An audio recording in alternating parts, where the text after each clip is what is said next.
Hey, so today we're going to talk about what you should do if you accidentally rinse your mouth after your tooth extraction.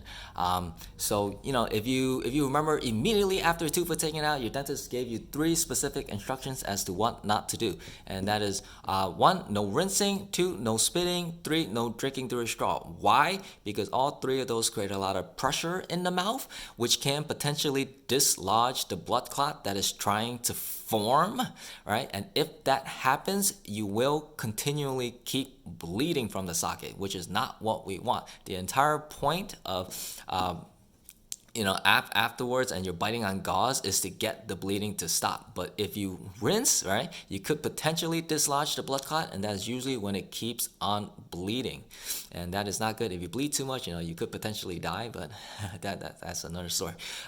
So I mean, if you accidentally rinse, there are two potential things that could happen. Number one, if you rinse very lightly, it may not dislodge the blood clot and you will not bleed. If that happens, consider yourself lucky. You don't have to do anything, but don't rinse again. If it happens to be the other choice, the second option, if you rinse and it does start bleeding, what you need to do is you need to continue biting on gauze again. So if you have leftover gauze, right, just the same exact instructions. You would have to fold it in half once, fold it in half twice, put it over the extraction socket, and bite down.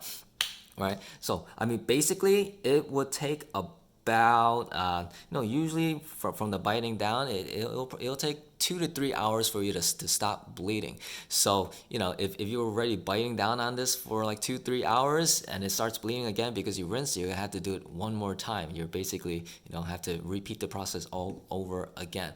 And then another thing which people may not think about is that you may have used up all your gauze in the first time to get it to stop bleeding. If you run out of gauze, you won't have any more. What you should do then, you could go back to your dentist, ask them for more gauze, or alternatively, you could also get some black tea bags. These are actually really helpful to get the bleeding to stop after you're getting your tooth extracted.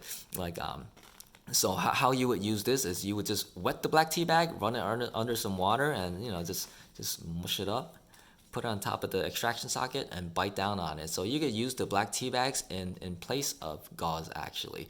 In fact, the black tea bag is more effective at stopping the bleeding than gauze, to be quite honest, because the black tea bags have tannic acid in there, which does assist in blood clotting.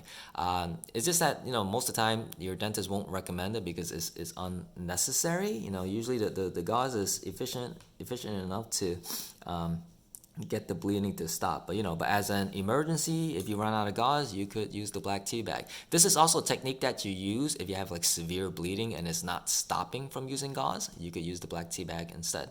So that's basically it.